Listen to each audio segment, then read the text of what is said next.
ఈ క్రైస్తవులు కొన్నిసార్లు యేసయ్య బతుకుంటాడు, కొన్నిసార్లు చంపేస్తుంటాం మనం.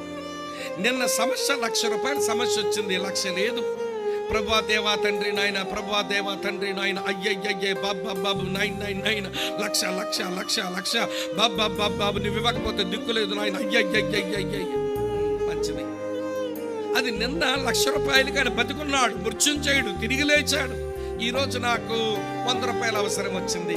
బ్రదర్ ఆకుమర్తి గారు ఒక 100 రూపాయలు ఉంటే ఎవరు అని అడిగా. ఏం నిన్న 1,00,000కు బతుకున్న దేవుడు ఈరోజు 100కు చచ్చాడా? నిన్నకు 1,00,000కేమో యేసయ్య బతికే ఉన్నాడు, ఈరోజు 100కేమో యేసయ్య చచ్చిపోయాడు. ఈరోజు వినండి, చాలాసార్లు మన శక్తి, మన బలము, వినండి, మన యొక్క సామర్థ్యము, మన ఐశ్వర్యము, మన జ్ఞానముతో మన సమస్యలు పరిష్కరించుకుందాం అనుకున్నప్పుడు యేసయ్యను చంపేస్తున్నారు చాలామంది. 1,00,000కో బతుకున్నవాడే పైసా కూడా బతుకున్నవాడు. అప్పుడు ఆధారపడిన నీవు ఇప్పుడు ఆధారపడమని కోరుతున్నాడు. మరి అన్ని వేళలా, అన్ని సమయాలలో ఆయన మీద ఆధారపడ్డా మనకు వచ్చంటారా?